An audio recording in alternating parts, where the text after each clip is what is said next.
Soal saya ulangi lagi ya, bahwa di dalam peraturan KPU nomor 19. Ya sudah, saya sudah bisa sampaikan, nanti diskusinya bisa panjang. Jadi ada ketentuan bahwa ketika datang kemudian bisa menggunakan syarat sepanjang ada izin presiden. Sementara faktualnya kan begitu kan? Apakah kemudian ada kesalahan dari pihak KPU ternyata bahwa terhadap pejabat yang seharusnya ada izin? Kemudian untuk yang kedua, pencalonan Raka Buming Raka dari perspektif hukum administrasi, saya menyimpulkan itu tidak sah dengan alasan sebagai berikut. Bahwa pada saat pendaftaran, yaitu yang periodenya ditetapkan oleh KPU itu tanggal 19 Oktober sampai dengan tanggal 25 Oktober 2023, peraturan KPU nomor 19 tahun 2023 itu belum dihapus, belum diganti, belum diubah, belum dirubah. Sehingga dengan demikian peraturan yang berlaku saat itu adalah peraturan KPU nomor 19 tahun 2023 itu yang mensyaratkan calonnya itu adalah berusia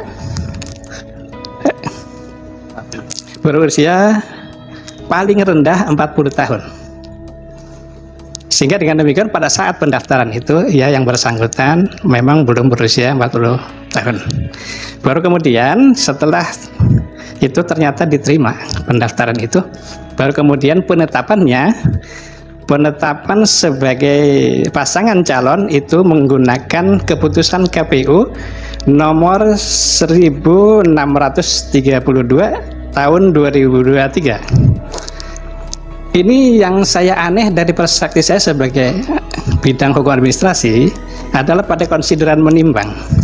Pada konsideran menimbang huruf A, di sana disebutkan untuk melaksanakan ketentuan pasal 52 ayat 1 peraturan KPU nomor 19 tahun 2023. Padahal keputusan tentang penetapan pasangan peserta pemilu itu diterbitkan tanggal 13 November. Sementara peraturan KPU itu sudah diubah pada tanggal 3 November.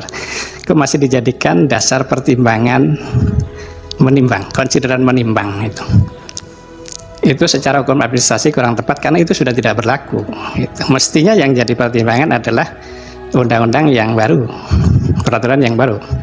Oleh karena itu saya tidak tahu itu menyangkut masalah motivasi, karena konsideran menimbang itu isinya adalah motivasi si pembuat keputusan.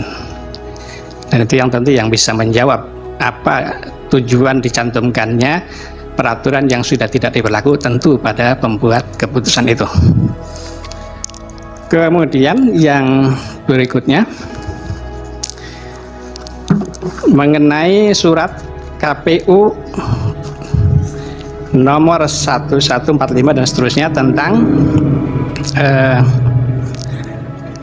pemberitahuan ya, surat edaran, isinya pemberitahuan kepada partai-partai politik untuk mengajukan pendaftaran. Nah itu intinya, isinya itu tentang tindak lanjut putusan MK nomor 90 dan seterusnya.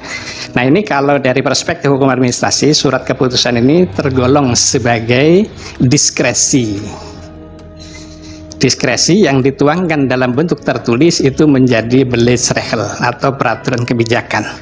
Nah karena ini menyangkut diskresi, bukan peraturan perundang-undangan, maka tentu harus sesuai dengan tujuan dan syarat-syarat yang ditentukan berdasarkan peraturan perundang-undangan yang berlaku.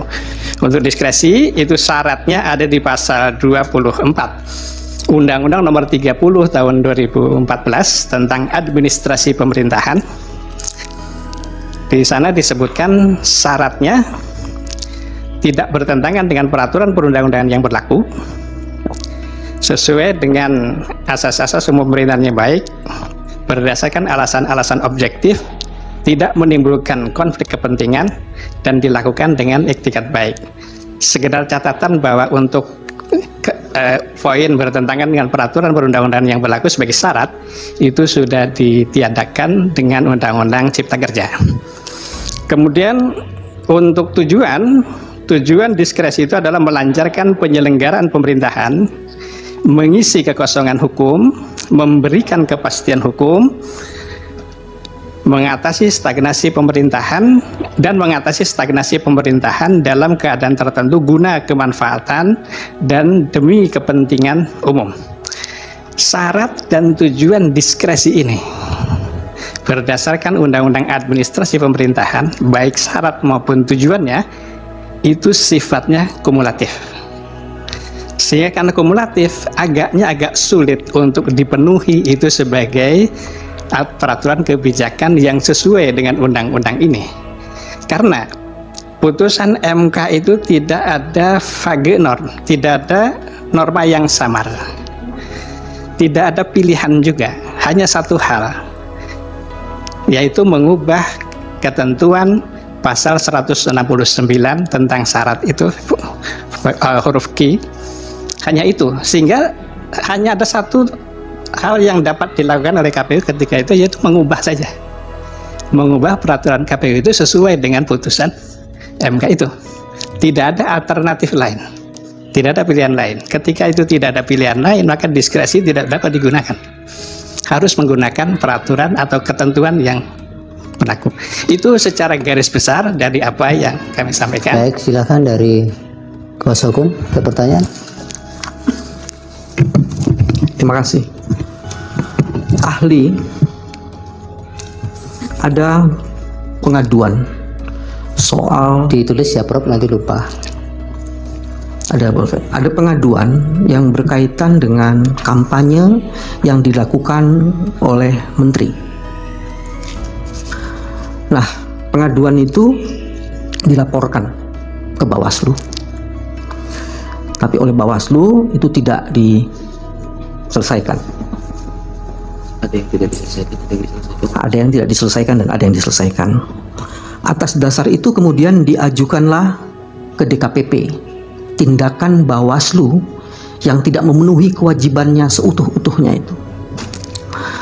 DKPP kemudian membuat putusan, tapi putusannya itu dibuat setelah proses kampanye selesai dan dinyatakan bahwa menterinya, sebut saja Zulkifli Hasan, telah melakukan pelanggaran mengenai kampanye, mengenai cuti kampanye, dan putusannya hanya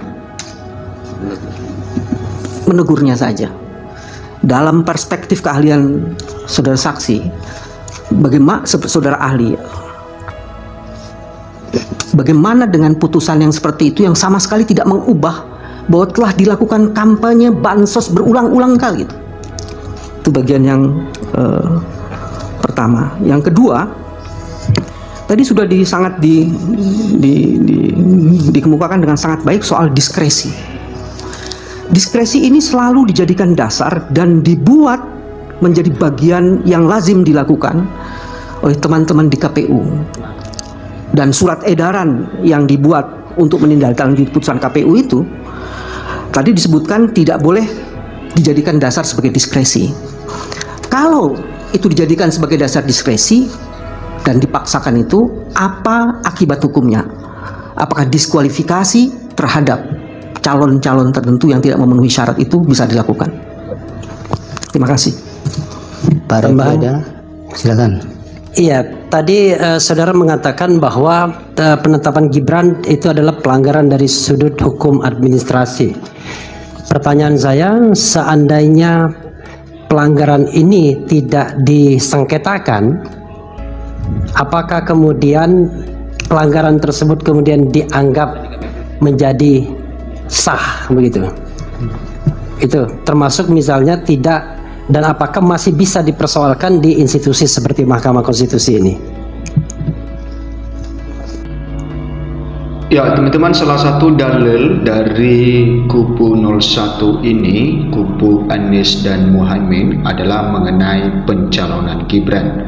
Ya, mereka mengatakan bahwa pencalonan Gibran tidak sah karena cacat di keputusan Mahkamah Konstitusi yang akibatkan MK memberikan sanksi hukum berat kepada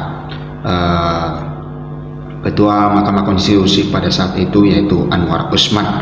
Nah, kita lihat teman-teman, di sini dikatakan bahwa saksi ahli Timnas Amin jelaskan pencalonan Gibran tak sah di sidang MK. Nah, saksi ahli Timnas Amin ini menjelaskan bagaimana dengan pencalonan Gibran, ya, bahwa itu tidak sah di sidang Mahkamah Konstitusi. Nah, apa itu yang disampaikan oleh saksi ahli Timnas Amin?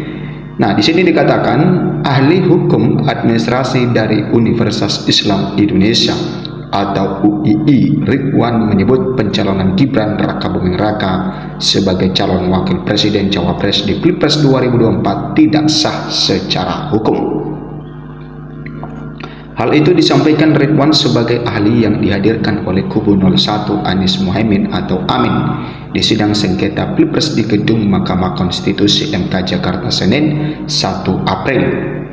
Kemudian teman-teman, bahwa pencalonan Rakabuming Raka dalam perspektif hukum administrasi, saya menyimpulkan itu tidak sah, kata Ridwan. Nah, Ridwan menjelaskan KPU membuka pendaftaran Capres-Cawapres dengan rentan waktu dari 19 hingga 25 Oktober 2023. Pada saat itu peraturan KPU nomor 19 tahun 2023 itu belum dihapus atau diubah. Nah, pada PKPU itu disebutkan syarat usia Capres-Cawapres minimal 40 tahun. Namun KPU tetap menerima pencalonan Gibran yang merupakan putra Presiden Joko Widodo itu sebagai Cawapres menemani Prabowo Subianto. Nah, ini salah satu yang dipermasalahkan oleh saksi ahli dari kubu Anies Baswedan ini, bahwa pada PKPU itu disebutkan syarat usia Capres-Cawapres minimal 40 tahun. Ya, karena KPU masih belum mengubah tentang peraturan nomor 19 tahun 2023, belum dihapus atau diubah, sehingga pada saat pencalonan Gibran menurut mereka bahwa KPU masih menggunakan syarat usia Capres-Cawapres minimal 40 tahun. Padahal Gibran pada saat itu walaupun sudah ada keputusan dari Mahkamah Konstitusi, tetapi Gibran masih berumur di bawah 40 tahun. Sehingga setelah pencalonan Gibran baru diubah oleh KPU. Nah, ini adalah salah satu yang dipersoalkan oleh ahli dari kubu Amin ini. Kemudian Ridwan menyebut KPU baru mengubah syarat usia Capres-Cawapres adalah menerima pendaftaran Gibran. Setelah menerima pendaftaran Gibran, norma yang diubah mengikuti putusan MK nomor 90 tentang syarat minimal usia Capres dan Cawapres. Nah, teman-teman, ternyata di sini dikatakan bahwa baru ya KPU mengubah syarat usia Capres-Cawapres itu setelah menerima pendaftaran Gibran. Ya, pada saat Gibran mendaftarkan sebagai Cawapres, maka KPU belum ya mengubah syarat usia Capres-Cawapres itu, sehingga pada saat Gibran mendaftar maka KPU masih menggunakan syarat usia minimal 40 tahun, sehingga itu dibawa ke Mahkamah Konstitusi dan diperkarakan apakah itu ada sanksi yang diberikan nanti kepada KPU atau berujung pada pendiskualifikasikan ya Gibran sebagai Cawapres Prabowo Subianto yang dimohonkan oleh kubu 01 ini. Dalam putusan MK diatur Capres dan Cawapres boleh berusia di bawah 40 tahun adalah pernah atau sedang menjabat sebagai kepala daerah. Ini yang aneh. Ini yang saya aneh dari perspektif saya sebagai ahli hukum administrasi adalah pada konsiderans menimbang huruf A. Di sana disebutkan untuk melaksanakan pasal 52 ayat 1 PKPU nomor 19 tahun 2023 pada keputusan tentang penetapan pasangan peserta pemilu itu diterbitkan tanggal 13 November. Jelas dia. Sementara peraturan KPU itu sudah diubah pada tanggal 3 November. Kok masih dijadikan dasar pertimbangan menimbang? Konsiderans menimbang itu secara hukum administrasi tidak tepat karena tidak berlaku. Mestinya yang menjadi pertimbangan adalah undang-undang yang baru, peraturan yang baru, imbunya. Nah, hari ini MK kembali menggelar sidang PHPU dengan agenda pembuktian pemohon yang meliputi mendengarkan keterangan saksi dari ahli serta pengesahan alat bukti tambahan dari kubu 01. Kubu 01 menghadirkan 7 ahli dan 1 saksi dan 11 saksi.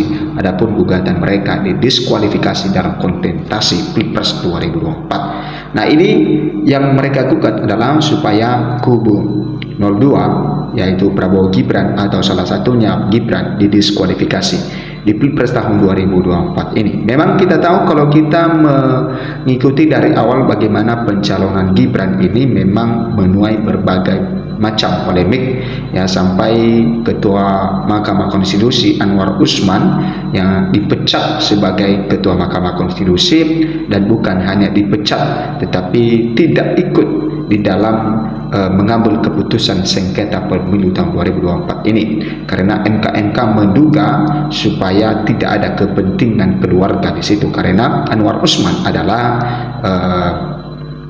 keluarga dari Pak Jokowi yang merupakan paman Gibran Raka Buming Raka yang merupakan cawapres dari Prabowo Subianto, sehingga kalau Gibran atau maksudnya kalau Anwar Usman ini masih dilibatkan di dalam hakim sengketa Pilpres tahun 2024, maka keputusan hakim pasti tidak akan diterima. Nah, teman-teman, itulah tentang pencalonan Gibran, dan ini memang harus kita berikan kepercayaan kepada Mahkamah Konstitusi. Walaupun beberapa waktu lalu di dalam pencalonan Gibran terjadi penurunan kepercayaan masyarakat kepada Mahkamah Konstitusi sebagai lembaga hukum tertinggi yang ada di negeri ini. Kenapa lembaga hukum tertinggi? Karena keputusan yang mereka ambil, keadilan yang mereka ambil atau pengadilan mereka itu tidak bisa diubah, sehingga mereka dikatakan sebagai lembaga tertinggi. Dan walaupun pada saat itu ketika Anwar Usman mengubah peraturan tentang usia batas cawapres yang menimbulkan berbagai polemik dan juga penurunan kepercayaan masyarakat kepada lembaga konstitusi, maka tentu konstitusi baru, ketua umum konstitusi baru ini Soehartojo pasti yang menjaga integritas atau lembaga dari Mahkamah Konstitusi itu sendiri, karena ini adalah tanggung jawab besar mereka untuk mempertanggungjawabkan kepada rakyat Indonesia dan juga kepada Tuhan. Terima kasih, berikan komentar Anda, sampai jumpa di video berikutnya.